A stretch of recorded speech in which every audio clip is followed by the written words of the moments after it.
All right. Hello and welcome, everybody, to a special broadcast of Cal Cairo Live.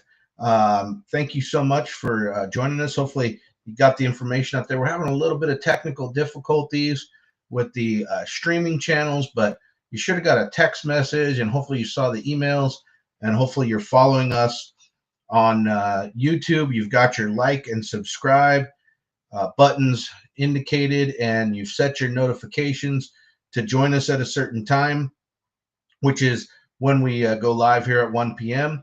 But other than that, I had a couple of quick announcements I wanted to make.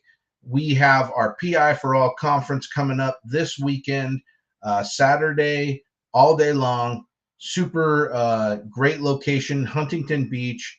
You're going to be able to see a property that's incredible right on the beach. So if you haven't had an opportunity to check it out yet, hopefully you can take a look on our website and check that out. In addition to that, we have our fall conference coming up. The room block for that is booking up very fast. So ideally, you can get that all squared away as soon as possible, and we'll get you set up for that coming up. But I wanted to bring on a special guest today, just because this topic's been coming up a lot in my world, and I thought it would be good for my new graduates and my new practitioners that I work with all the time to hear from somebody who is new in practice and doing personal injury work. So let me bring on Dr. Rachel Nakamoto. There she is. How are you, Dr. Rachel? Doing good. How are you? I'm doing good. I love your Instagram handles, Dr. Knock or Ray Knock, or you could tell us your Instagram handles later, but you got some awesome Yeah. Instagram handles. Love that. And thank you so much for coming on. No, thank you so much for having me. I'm super excited to be here and to shed light on something that I feel like that a lot of new graduates really shy away from or really kind of redirect themselves away from personal injury. So I hope I can, give a new perspective to students who are still in school trying to figure out what direction they want to go in, Sure. as well as newer providers that are like, I've had maybe one or a few cases for PI, or I haven't even touched it yet. How do I do this, and how do I Yeah. do it right? Well, before we get too far down the road, give us your background real quick. When you graduated, what school you're from, all of that kind of stuff. Yeah, so I finished school in December of 2023. I went to Southern California University of Health Sciences, or SUHS, which was also Los Angeles College of Chiropractic back in the Yeah. day. So I've been officially in practice for a year and some change now. So still relatively new, but been predominantly doing personal injury from the get-go. And originally that was not the direction that I thought I was gonna go into. I thought that I was going to do more sports medicine and chiropractic care. That's kind of what Okay. I've always been into, Right, right, right. since I was younger and trying to figure out my direction, but it kind of diverted. And tell me, in school, did you guys have much education about personal injury work, or had you had much knowledge about that when you Yeah. were? Right. I would say not a whole lot. I was Okay. really fortunate enough, though, to have a professor in school that was learning PI and learning how to do it correctly. And they did a wonderful class, bringing on some really reputable attorneys and Sure. chiropractors that are really well versed in this area of practice. And that helped to shed light a little bit for me that like there is a really great way to do this where it can be a good experience for the chiropractors, for your patients, and working with really good attorneys. But however, I feel like in school, it's not really stressed out enough that PI can be a great experience, but Sure. it could be a great experience if you find the right people to work with and you're well educated in it. But I feel like school really directs you in that, oh, PI is so bad, you'll get burned, or you have to do things a certain way to be able to survive. And thankfully, that has not been the case for me. So tell us a little bit about how you first encountered PI work then, and your first Yeah, kind of the first couple cases you managed and that kind of thing. right. So I would say my first time experiencing PI was actually through the class that I just mentioned with my Okay. professor, he brought on a few attorneys, a few doctors. And during that time, I actually had a family member who got into a car accident, and Okay. I needed to bring in a few patients for the requirements for school. So I had to do Sure. some requirements, and I was like, okay, here's my patient, family member, I'm going to treat them. But obviously, I was like, this is a car accident. Right. How do I manage this? How do I need to treat them? Is it the same? Is it different? Or can I even see her?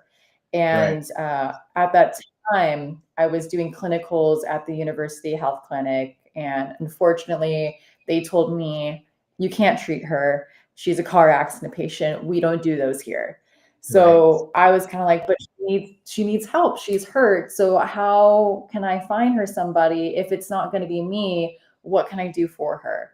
Right. So thankfully enough, this class that I had was coming at a perfect time, and I had a lot of questions. And so this kind of segues into how I met Dr. Choi as well, Okay. because Dr. Choi was actually one of the speakers in this class that I was having, and Dr. Choi was just on with you last week. Yes. So everybody look at that podcast too. But I was messaging him on the side, asking him some questions like, how do I treat her? What do I need to do? I want to help her because I just don't want to leave her, high and dry when she's clearly injured. And so thankfully I was able to work alongside with him to get her the proper care that she needed. And that's when I realized with school that we really don't teach anybody how to do this properly, and nor do Right. they really seem like they want to teach it, which is the unfortunate part. So, what do you think are some of the important components of learning PI work, and that kind of thing that a new graduate should consider? Right. Right. I think one of the biggest things is, getting documentation done Hmm. well, where it's not something that is, generated from some software. You want to make sure that it's very much tailored to your patient. And that's Right. something that I had to learn. But also, finding the right people to work with. Like I said, you want to find an attorney that's very reputable, and someone that you can meet in person with. I feel like that's Sure. very important to create personal connections with people and know who you're working with, and know who your patients are working with if they happen to be a client of this law office. I would also say to meeting with providers, other specialists. I Mm. think in school, they made a lot of things a little bit about like Cairo only. You could do this on your own. Like you could fix Yeah. everybody. And I think that's great. I think as a chiropractor, we can do a whole lot of magic for our patients. But I think it's really important to get our patients out to the specialists that they need to see, and know when I cannot handle something on my own, and we need some Sure. extra care. So I had to definitely go out and meet other providers. That way I know, hey, I know you, I can refer cases to you and patients, because I want to know who I'm working with. And I think that's very important to build your network of book of business and with doctors and law offices.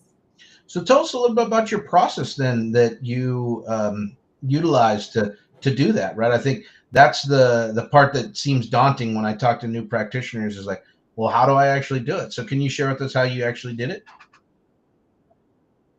Yeah, I think it's, really finding people that are really good at doing this, really well Hmm. connected, and people that are well educated in this. Thankfully, I was quickly introduced with Dr. Choi, Yeah. and I was able to meet actually a lot of the providers that are actually speaking at the PI for All event. Okay. And I've gotten to shadow them at their offices and whatnot and kind of get their insights. So I think it really starts with finding the right people that you have to connect with, and people that are open to educating you. And I think for me as a student, I came out fresh out of school. So I was still very much in that I want to learn kind of mode, Sure. rather than someone who's been in practice for a lot longer. I think there's a lot you can learn from someone who's been in practice for many, many years. But I think for me, what made my transition really easy and experience going to PI easy was that I was still very moldable. I'm still very moldable now, where I can kind of adapt to anything, and I'm happy to take on education and criticism. Where I feel like with some providers, it's a little bit more difficult to change some habits if you've been doing things for such a long time. And so I think with PI, you just have to be very open-minded to what's out there, because PI is always changing. Cases are very different. But yeah. Can you share with us just a few? Do you have any like myths or things that you would want to share with either new practitioners or graduates that maybe you had heard were true and aren't really true now that you've been at it for a year plus or so? Right. So I think some myths that I was taught in school were that, you're always going to get burned. The attorneys are going to screw you over. Attorneys are really scary. Or you have to bill really, really high in order to get this much of your bill paid, to kind of Okay. like eyeball it. Like, okay, if I bill this much, I'm going to get this much, which is like my goal. Right. And I think that's one of the biggest myths out there, where you don't need to do that. You don't need to overbill or overtreat a person to get an X amount of your bill paid. What I've been taught and what I've been doing is bill reasonably for my treatments. And that's all I need to do. And I don't need to overdo anything for the law office. Everything's very, it's honest work and nothing shady. It's just treat the patient, make it reasonable. And I think that's what a lot of providers think, that they have to do a certain thing, rack up their bill, and that's not what you need to do. Just keep everything very reasonable. And I think that's the biggest thing that I've really heard from a lot of professors and other doctors that have a little bit of work in personal injury, where they're like, I got to do this because this is how I'm going to make money if I'm going to do PI. But there's law offices out there that are able to, work with doctors that treat very reasonably. Can you give us, if there is a new practitioner or a new graduate that's looking to get into doing more PI work, can you give us like maybe one or two tips or tricks that you think would be important to, taking on, like establishing yourself as a PI practitioner, maybe taking on your first case, or, interacting with an attorney, that type of thing that maybe you've never done before? Yeah, I think it definitely starts off with, meeting providers, like I mentioned earlier, like, getting to know who your network could be, because you're going to need a specialist at some point in time. So, go out and meet doctors and expand, your book. So then, you have people who can support you and support your patient. As well as meeting law offices, whether you're working with a certain attorney or you haven't met anybody yet. I think it's really important to go out and meet people. And I think that was something that was very scary for me from the get-go, where, yeah, school told me like attorneys are scary. They're gonna, it's gonna be a bad experience for you. But I've done the work to meet as many people as I can in my first year. It can be very tough. I've cold emailed, cold called people, specialists and law offices to get meetings, and, just to get my name out there. And I think that's the scariest thing to do. But once you do it, you get more comfortable. So I would just tell new grads, new students, just try to put your foot in the door, or at least go to networking events or things like Cal Chiro, like PI for All. I think PI for All can be one of the best steps to do when getting into personal injury, because there's going to be some really great people at these events that will be speaking, and that's a great step for students. What does that script sound like that you used when you did those cold calls or those cold emails? I'd love to hear, like, how does it roll off your tongue, that kind of thing, Yeah, I just, every email is a little bit different, where, I'm just kind of introducing myself and being like, I am a new doctor, but, I just want to be a valuable source for you and for your patients. I think that's kind of my general email. And luckily enough, I've gotten to meet people through my emails. Sometimes it's tough. But I think you just can't be afraid to put yourself out there and just really, really try. I mean, regardless, when you're a new doctor, you're going to have to figure out how to get business and how to put yourself out there. So if you're going to do it, just go all in. It sounds like you were just very authentic, which I don't think you can go wrong when you're authentic, kind of thing. So congratulations on that. Would you say that, when you started interacting with those specialists, because I know this was true for me, I'm not saying it was necessarily true for you. I felt like I had an inferiority complex, or like my education wasn't sufficient enough to, sit at those tables with those medical doctors. But I found that I was wrong, right? And so maybe you have felt that or not, but then obviously you were able to still do it. So what came out of those interactions once you were able to kind of get past that part? Yeah, I would say I definitely had that feeling from the start too, especially where I was like, "Oh, I'm a young new doctor, like, what do I know?" Right. With people who have many years experience on top of me, but I think the great thing about PI is that everybody is always learning. Just because, someone may be a medical doctor or a DO or, something else, doesn't mean that they're also in the same kind of shtick that I am.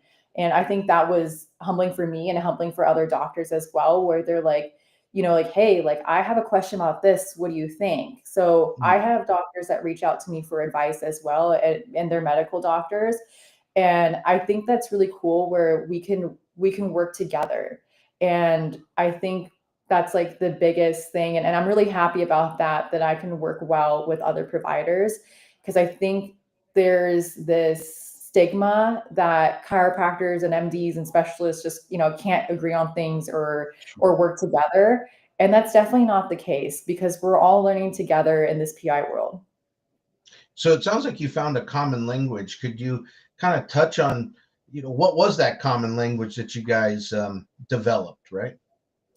Yeah, I would say it's really just putting patient care first, making sure that the patient can get everything that they need that makes sense medically, without any hesitation. I think, like I said, in school, they really focus on maybe Cairo only, and I think that Right. can be really, really great at times. But knowing when you need to just step back and know when to ask for help, and so I would just say that this whole experience could be very life changing for some doctors if you're really open to accepting PI into your practice. But you just need to find the right people that are going to help you along that process.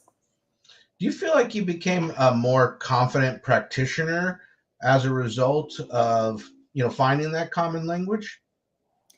Yeah, I think I definitely did. I've surrounded myself with other doctors, and I'm always linking up with people. Almost every week I try to, find somebody that I can connect with. Right. And I have people that I look up to, some people that are going to be at PI for all. So I think, growing those connections have really helped me with my confidence as a provider. And as someone who's still in their first year, I still have my moments where I'm like, I need a little bit of help. And so I think I've built a really great team around me where I know I can always ask for help if I need to. I think that that's a critical piece of the puzzle, like you said. So that's really great information. I appreciate that. Well, if people have any questions for you or they want to connect further, how can they get a hold of you, or that type of thing? Yeah, I'll let's see. Is there a way I could put my email in the chat? Yeah.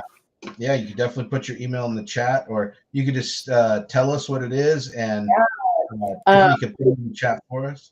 no, for sure. Let's see. I don't know if this will go through, but I my want you to email. tell everybody what your Instagram handles and things like that are, because I Oh got yeah, you. my Instagram handle is doc_knock_DC. So DOC_NAK_DC. Um, yeah, that's That my definitely caught my attention. Doc Knock. I was like, oh, that's Doc, awesome right there. yeah, Dr. Nakamoto, but Doc Knock. That was my high school friends growing up knew that I was going to go into healthcare, so they called me Ray Knock or Doc Knock. So that kind of Oh, that just was the other one. Your Facebook handle's Ray Knock, I think it is. Or yeah, it is Ray Knock. well, it's been really great getting to know you. If you have any other questions, I'm sure Dr. Nakamoto would be willing to talk with you and that kind of thing. She's been super helpful to me and to our organization. I really appreciate all the efforts that you've made to help us get information out about the PI for All event.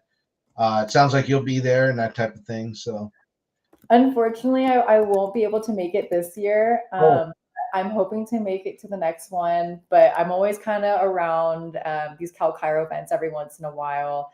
But I think they're a great opportunity. I'm sad to miss it this time, but I'm more than open to speak with like new providers or someone who's interested in doing personal injury. I really love this side of chiropractic more than I ever thought I would. Like I said, I thought I was going to go into sports injuries, and I'm actually really happy with the direction I decided to go in. I'm able to help so many people every single day because car accidents can be so scary, and a lot of patients have so many questions because yeah. a lot of patients have never experienced a car accident before. They don't know what to do or who to ask for help. So I think this is like the most like best feeling I have when I know I can help someone who needs to have some direction. Well, it sounds like I'm going to need to get you on one of our new practitioner calls. I've been really working hard, or the organization in general has really been working hard to support new practitioners. So if you're a new practitioner listening to us, or if you know a new practitioner, let them know what we're up to. We're going to be putting together like monthly coaching calls or monthly meetups for new practitioners, and have people on like yourself to discuss a topic where people can ask questions, make it super interactive, because I just think that's how the information gets shared and people get better, and we overcome some of these fears and myths like you're talking about. So cool. Well, thank No, you thank so much for being on. thank All right, we'll you. see you guys Thursday for our regular live broadcast. We'll be trying to give away $300. Remember to set your notifications. If you can like and subscribe to the channel, that's super helpful for us as an organization in terms of the algorithm. And thank you guys so much. We'll see you